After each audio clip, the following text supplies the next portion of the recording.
Hey, hey everyone. Welcome back. Welcome to the fifth episode of, I have to have it noted on a piece of paper what this actually is. Welcome back to the fifth episode of Robert's Search for Wellness and Well-Being. Meet amazing experts like Janet, ready to support you and me, change how we all feel for the better.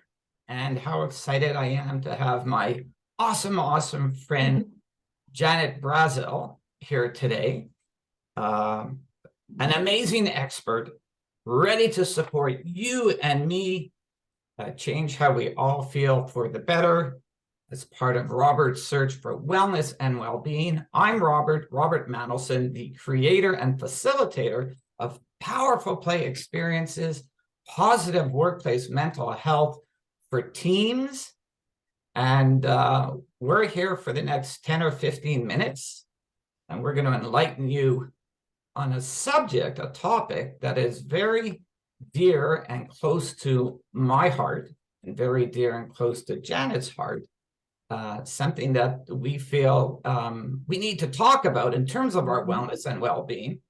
And it's a topic that all of us can relate to. But first, hi, Janet.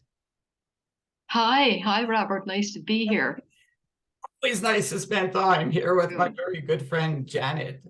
And I see you have a number of your books behind you. Oh, I do. And I have a copy right here. Janet Brazel is the author of Heal Your Brain Faster. Let me say that again in front of the camera. Heal Your Brain Faster.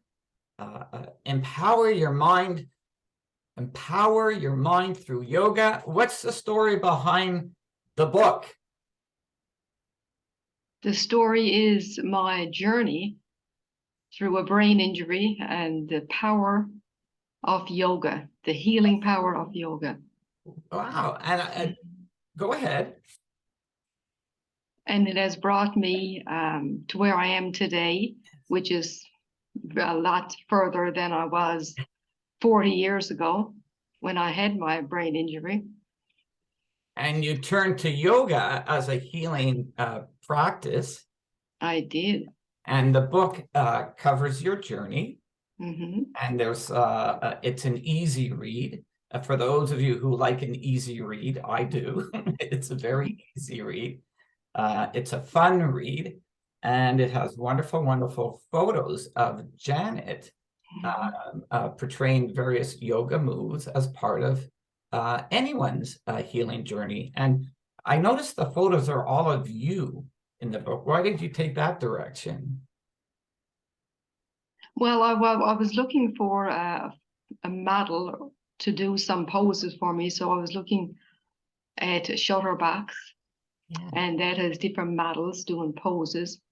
But I couldn't follow because I couldn't talk about the pose a model was doing. I needed to do my own pose so I could talk about it and feel what I was doing. Yes. And for me, that's one of the reasons that I love the book, because you're in the book.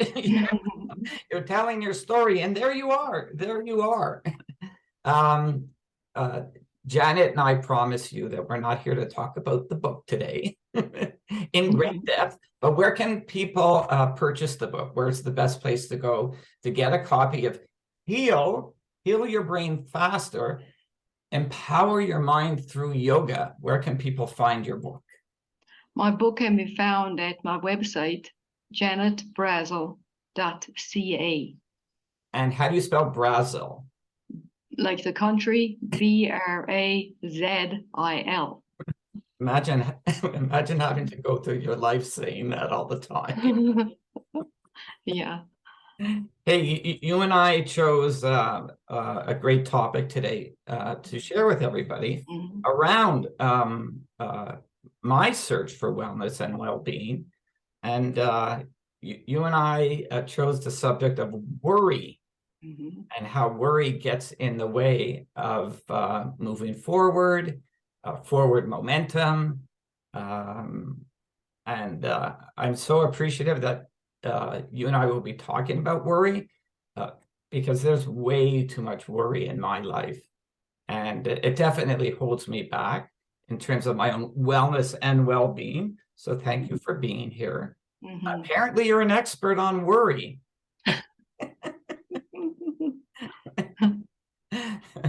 What do you Well, have? worrying is usually focused on the future, on what might happen and what you will do about it by rehashing the past also and thinking about what you might have said or done. That's worry. So it does worry if it's future focused, it sounds like it also means we have to draw upon the story from the past in order to understand where we're going in the future, but we may adapt or change the story for the future and insert worry into that. Mm-hmm. Yes. Um, I I have a term for that. I call it crystal balling. Do you know a crystal ball? Yes. Yeah, but I turned it into a verb. And I call it crystal balling, meaning look sort of looking into the crystal ball and foreshadowing or thinking of the future and what it could be, what it could look like based on what has happened in the past, and then insert my worry Mm-hmm. into. So is that your definition of worry? And that is my definition. Yes. Okay. It's trying to worry about the future or the past and trying to change it to suit your own thoughts. Now that worry thing, that's not just a result of your past in regards to the brain injury some Mm-hmm. 40 years Mm-hmm. ago. Mm-hmm. Mm-hmm. And I see you're nodding yes. Is that something that is just part of who you are? So it doesn't necessarily have to be attached to a traumatic event in your life. Is it just something that's part of who you are? And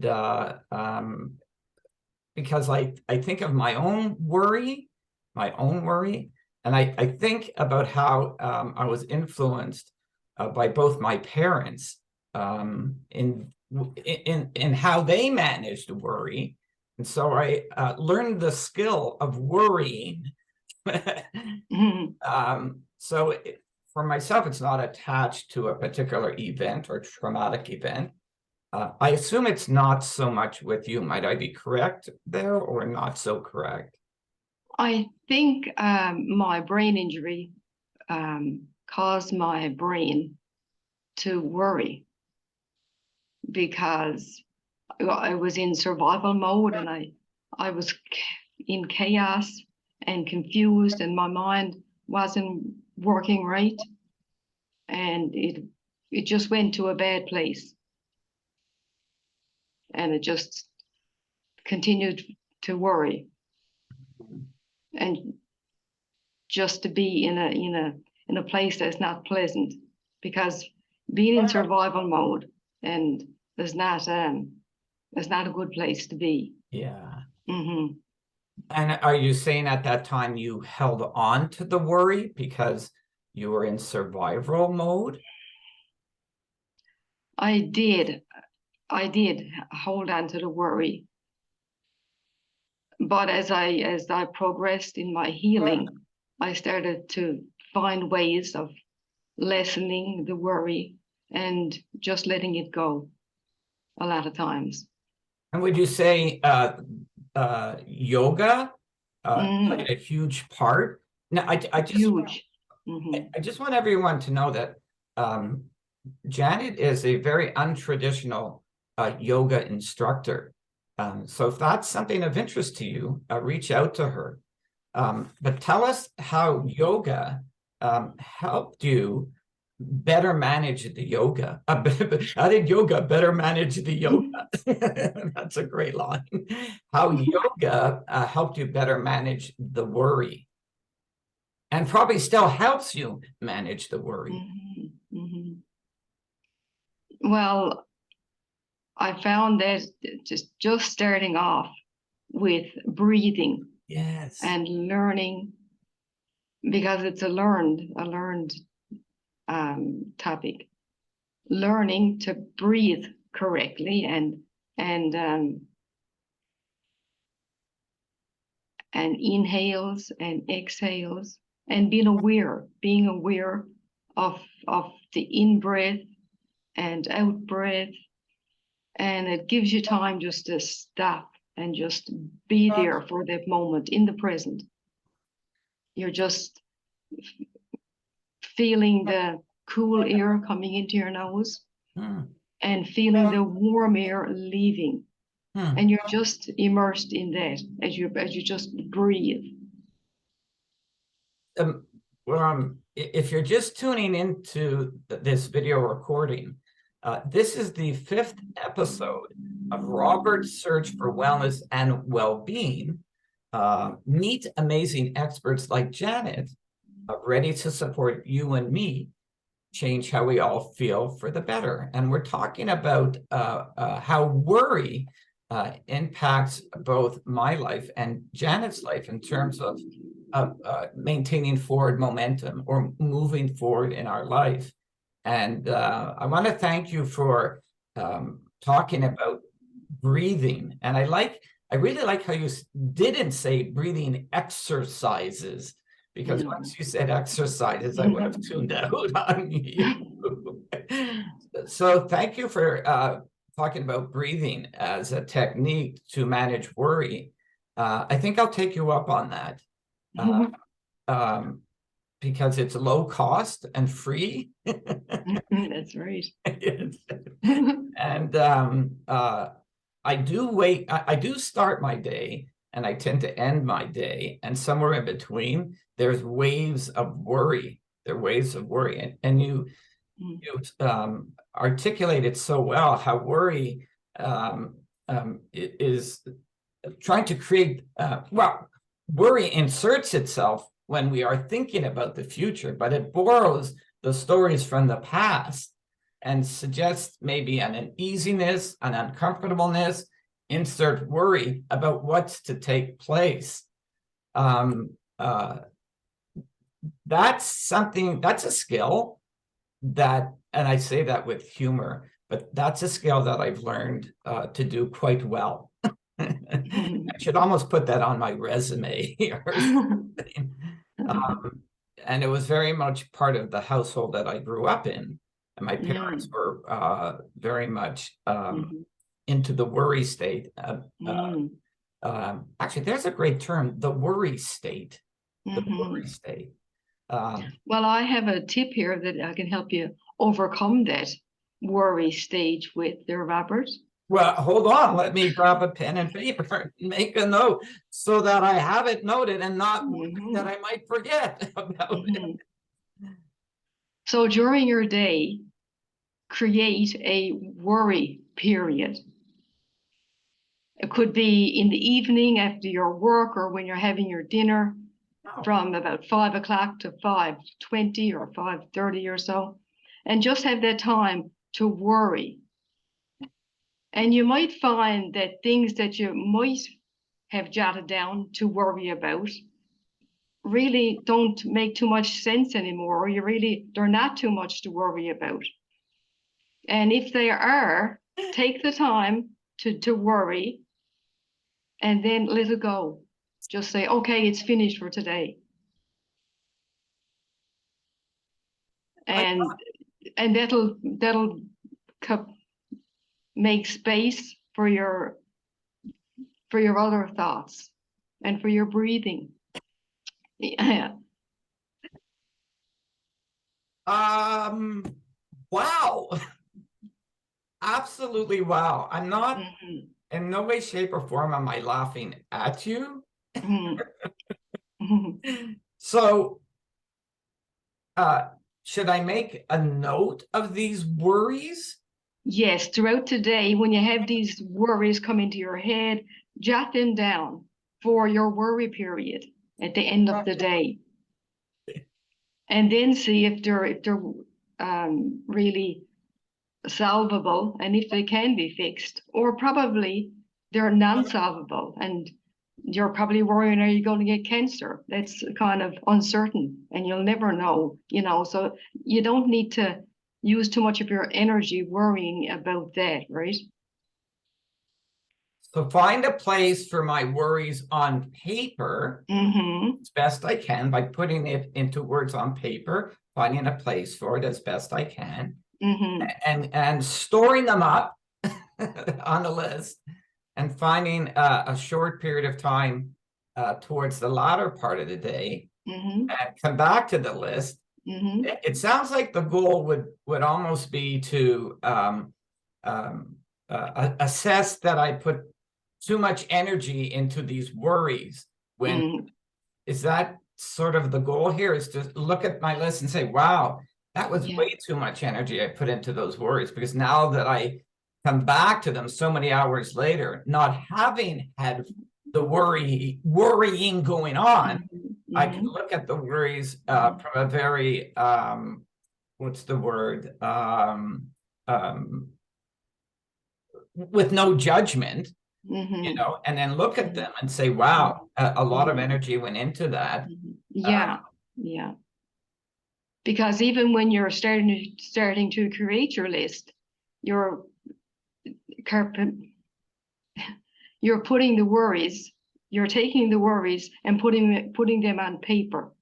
And by putting them on paper, it's harder than just thinking them in your mind, because you're trying to write down, and that might even take some power away from the worry, just writing them down for the evening. I have never heard that before. Yeah. It's awesome. I could do that. Yeah, good, good.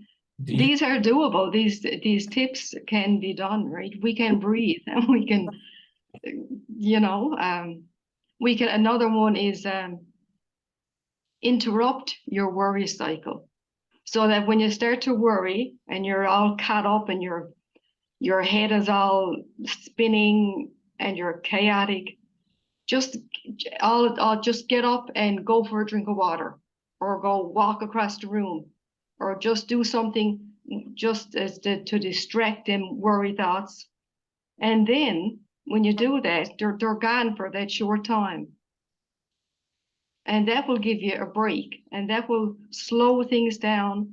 Slow things down. Your mind won't be escalating, spinning, because you took this little break. So interrupt the Mm, worry with an action, as opposed to staying in my mm. head and having a meeting with myself in my head. I'm very good at having meetings with myself, Jen. Yeah. Very good. I have Uh-huh. lots of meetings with Exactly. Uh-huh. myself. So interrupt it, get out of my seat, get the Mm-hmm. body moving, get a little bit of kind of good energy going, Mm-hmm. embrace a very simple activity like Mm-hmm. a glass of water, quick simple walk around the house, quick walk outside, a quick walk outside, pet my cats, spend my time with the cats, Mm-hmm. and the Mm-hmm. result of that shift of energy, it should Mm-hmm. decrease the amount of energy that was going into my worry. Exactly. Mm-hmm. So tell Yeah. me, Janet, do you share these tips because you simply believe in them, or because you also do them? I do them. Probably not everyone that I'm going to mention here, but I do several. Yes, every day. Wow. Mm-hmm. Mm-hmm. I'll I'm going to assume that you had lots of worries attached to completing working on Oh. completing and publishing the book. Mhm, Did you work through that? Yeah, that was a challenge. I thought you were going to say about having a brain injury. I've been worried about in the midst of a brain injury, because that brings on just unfounded worry at the brain injury. Mm. But then as I started to share my wisdom and my challenges in my book, that was a worry, because I'm thinking I'll never get this done. I don't know, why did I start later? And I'm thinking I haven't got enough together, and I'm in too much pain, and so much things just layering on top of everything. So that's when I started to get involved with solutions to ease my worrying. And one more tip before we round up here: talk about your worries. Don't keep it all inside. I think you do, Robert. So Talk to your a trusted friend, talk to a family member, or talk to a person that you find a connection with, that you can trust, and just talk about your issues, your fears, and see if they're really enough to worry about, or probably, you'll get a second opinion. You could get a different perspective on this, right? And that's very helpful also. Just because I spend years not talking about it, right? And not suggested. Try if there's any help, and have your ears open for help. and be willing to take help. Don't be too caught up in your ways. That there's all kinds of help out there. Janet, when you and I decided to come back and do yet another interview together, I had no idea what we were going to talk about, and I didn't worry about that. There was no worry attached to that, because I know that once you get talking, you have awesome tips to give people that are free, that don't cost anything. But I'm astounded at the tips that you've put forward today, simply because I just didn't know. Wow. One more time, where can people find a copy of Heal Your Brain Faster and Power Your Mind Through Yoga? Where can they find a copy of your book? Find a copy of my book on my website, janetbrazel.ca. So any last words on the topic of worrying?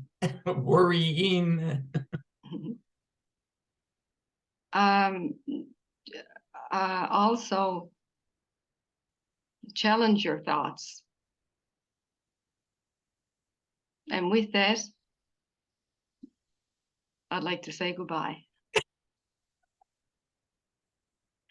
Thank you very much, Janet. You're welcome. You rock. And thank you, everyone, for watching yet another episode of Robert's Search for Wellness and Well-Being. You've given me awesome strategies, simple strategies, tips for my wellness and well-being. I'm Robert. You're Janet. She is an amazing expert, and she's given she's given us a lot to think about in terms of supporting our own wellness and well-being, with the goal that we can all change how we feel for the better. You rock, Janet. Thank you. Bye. Thank you, Robert.